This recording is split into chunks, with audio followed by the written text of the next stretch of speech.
매일 성경과 함께하는 오늘의 큐티 시간입니다. 11월 16일 오늘의 말씀은 에스라 10장 9절에서 44절입니다.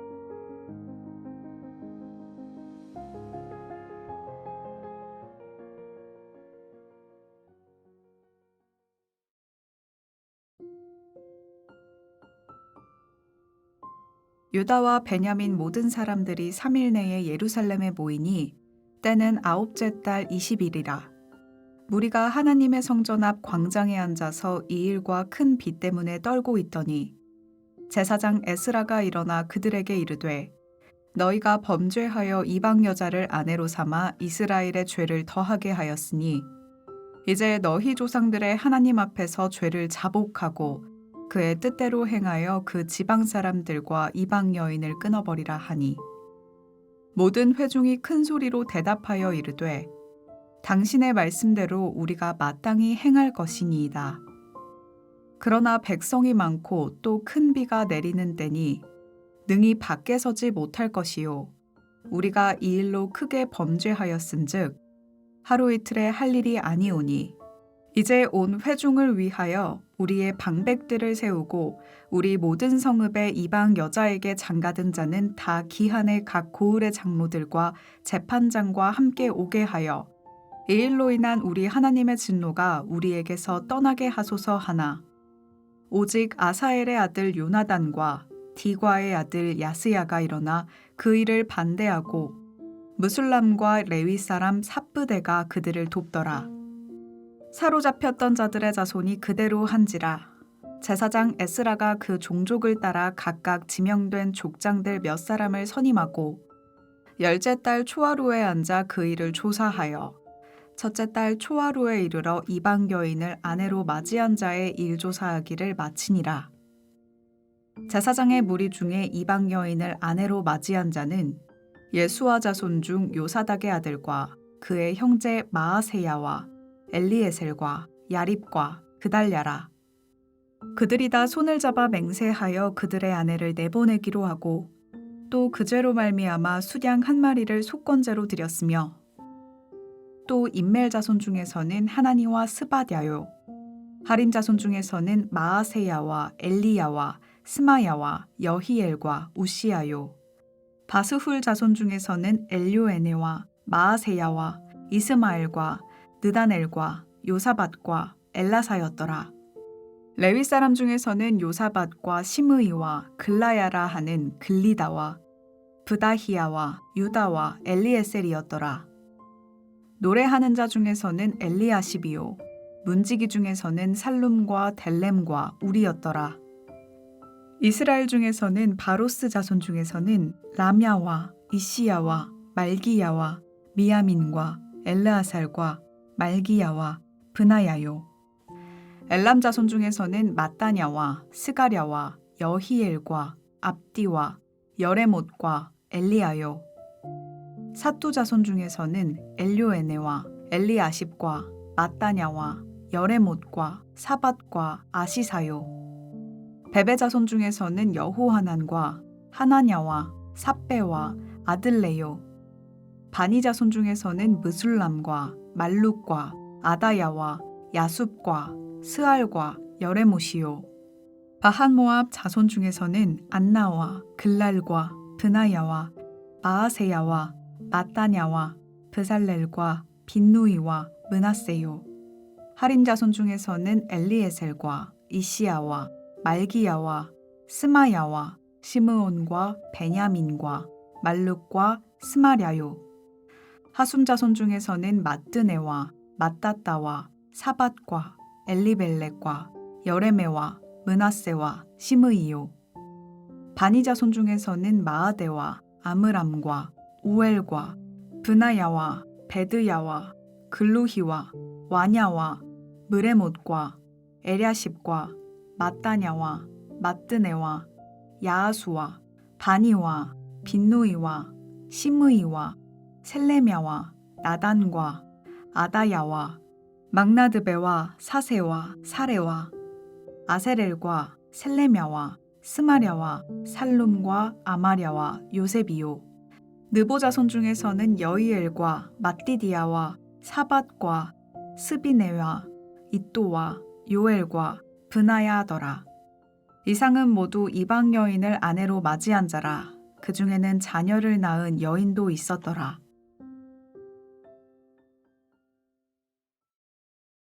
말씀으로 하루를 여는 묵상의 시간입니다. 오늘은 11월 16일 주일입니다. 오늘도 말씀 앞에 머무는 복된 주일 되길 바랍니다. 오늘 본문은 에스라서 10장 9절에서 44절까지 말씀입니다. 에스라 10장은 예루살렘에 모인 이스라엘 백성들이 큰 비 가운데서도 회개하며 자복하는 일로 시작됩니다. 이어 회중들이 에스라의 개혁에 반응합니다. 이방에서 돌아온 자들은 개혁에 동참합니다. 바벨론 포로 이후 에스라는 포로기한 무리를 이끌고 예루살렘으로 돌아왔습니다. 귀환한 백성들은 처음에는 열정적으로 성전을 재건했지만 세월이 지나면서 신앙의 긴장이 약해지고 세속적 안정을 추구하기 시작했습니다. 지난 목요일 본문인 9장 1절을 보면 이스라엘 백성과 제사장, 레위 사람들이 이 땅 백성에서 떠나지 않고 이방 여자들과 결혼한 문제가 드러납니다. 이는 단순한 문화적 혼합이 아니라 신앙의 정체성을 흔드는 영적 타락이었습니다. 율법학자, 제사장이었던 에스라는 이를 심각한 언약 파괴 행위로 보고 철저히 회개합니다. 그는 백성 전체를 예루살렘 광장에 모이게 하고 이방 결혼이 하나님 앞에서 얼마나 큰 죄인지 선포합니다. 에스라의 회개의 꾸짖음과 선포를 듣습니다. 백성들은 비가 쏟아지는 날씨 속에서도 떨며 자신들의 죄를 자복하고 통곡하였습니다. 그들은 당신의 말씀대로 우리가 행하겠습니다 라고 결단했고 실제 조사위원회를 세워 이방 아내와 자녀들을 내보냈습니다. 에스라는 그들의 죄악을 알자 먼저 자복하고 회개하며 하나님 앞에서 백성의 지도자로서의 반응을 합니다. 그 기도와 반응에 그치지 않고 모든 백성을 위해 선포합니다. 그 선포에 큰 비라는 상황적 한계도 예외가 되지 않았습니다. 말씀에 반응하고 하나님 앞에 서는 것은 내 상황과 편의에 따라 변하지 않습니까? 내 상황이 합리화하거나 변명이 될 수는 없습니다. 하나님 앞에 서가 우선이며 그 삶의 자리에서 철저함으로 서야 합니다. 에스라의 선포에 백성들은 순종하며 결단합니다. 선포하는 에스라는 큰 비와 상황이 예외나 변수가 되지 않았지만 반응하는 백성들은 비와 상황이 그들에게 변수가 되었습니다. 비로 인해 백성이 많음으로 기한 안에라는 것이 적용됩니다. 말씀에 반응하는 첫 번째는 말씀 앞에 철저히, 내 상황에 대한 변명 없이 철저히입니다. 그러나 말씀이 적용되는 공동체는 반응과 적용이 달라지기도 합니다. 우리는 종종 이와 반대로 적용하는 나에게는 적당히 타협과 허용을 하지만 공동체와 이웃에게는 철저함으로 하는 삶을 살고 있지는 않습니까? 하나님의 온전한 뜻 앞에서 나 자신은 철저히 하며 적용하는 이웃에게는 관용과 사랑으로 이끌어야 하지 않을까 돌아봅시다. 이어지는 16절에서 17절 본문은 관용으로 허용하지만 방관하지 않고 에스라는 자신이 할 일을 철저히 해나갑니다. 선포로 끝나는 것이 아니라 각각 지명된 족장들을 선임하고 그 사안을 조사하는 기한을 두게 됩니다. 말씀에 반응하는 것은 관념적인 것에 그치지 않고 실천에까지 이어집니다. 먼저 말씀 앞에 서야 하며 동시에 함께 반응해야 합니다. 같은 말씀을 듣고 그 말씀을 나눌 때 순종하는 무리가 생깁니다. 반응은 철저함에서 비롯됩니다. 적당히나 필요에 따라가 아니라 구체적으로 실천해야 합니다. 오늘 에스라가 말씀을 공유하지 않았다면, 족장을 지명하지 않았다면, 조사를 시작하고 마치지 않았다면 성전 앞 광장에서 회개운동은 한번 반성하는 이벤트로 전락될 수도 있었습니다. 그러나 에스라는 말씀의 철저한 적용을 위해 실천했습니다. 독자 여러분, 우리는 오늘 말씀에 어떻게 반응하십니까? 모든 본문, 모든 부분에 철저한 순종으로 반응하지 못할 수도 있습니다. 그러나 하나님의 말씀 앞에 서는 우리의 적극성이 어떠한지 돌아보아야 합니다. 관념의 변화도 중요하지만 손끝, 발끝으로 드러내보는 하루 되기를 소망합니다. 이어지는 18절에서 44절 말씀은 제사장과 레위인과 노래하는 자들 중에 이방 여인을 아내로 맞이한 사람들의 명단이 기술됩니다. 제사장들과 레위 사람들에 이어 이스라엘 백성까지 100명이 넘는 명단이 나열됩니다. 제사장, 레위인, 이스라엘 백성까지 그들의 명단이 드러난 것은 그들이 얼마나 세상과 섞여서 구별되지 못함인가를 보여주는 동시에 이스라엘 백성만의 거룩함이 무너져 버림을 드러내고 있습니다. 한두 사람, 한두 영역이 아니라 이스라엘 백성의 전반에 드러나 있는 안일함과 적당함이 보여집니다. 이런 그들에게 에스라는 명단을 조사하고 반응하게 함으로 그 안의 죄악을 드러냅니다. 이들이 실상이 공개되며 에스라서는 끝이 납니다. 에스라의 개혁은 민족적 순수성이 아니라 신앙적 정체성과 언약관계의 회복에 초점이 있습니다. 그들의 모습이 드러나며 이렇게 되었더라가 아니라 44절에서 그 이상은 이방 여인을 아내로 맞이한 자라 그 중에 자녀를 낳은 여인도 있더라라고 마무리하고 있습니다. 이방 여인들에 섞여 있는 삶은 하나님의 백성으로서 삶의 모습이 아닙니다. 적당한 타협의 삶입니다. 동시에 그들은 하나님의 백성의 거룩함을 잊게 됩니다. 혹 우리는 세상에 휩싸여 가진 않습니까?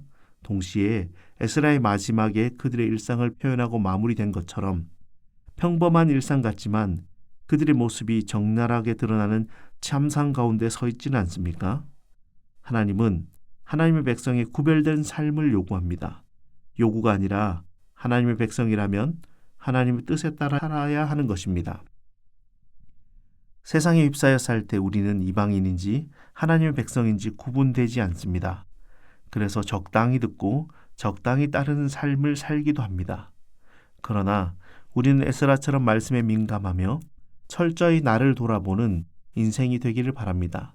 동시에 말씀에 꼼꼼히 적극적으로 반응하는 이 하루가 되시기를 바랍니다. 함께 기도하겠습니다. 에스라의 개혁을 보며 우리 삶에 개혁될 것을 돌아보게 하심 감사합니다. 적당한 타협의 삶을 살며 하나님의 백성으로 구별된 삶보다 적절함에 속아 적당히 살아오던 모습을 돌아봅니다. 에스라의 철저한 반응처럼 오늘 말씀 앞에 철저히 나를 세우는 하루 되게 하시고 적당히가 아니라 철저히의 하루로 오늘을 살아가게 하옵소서.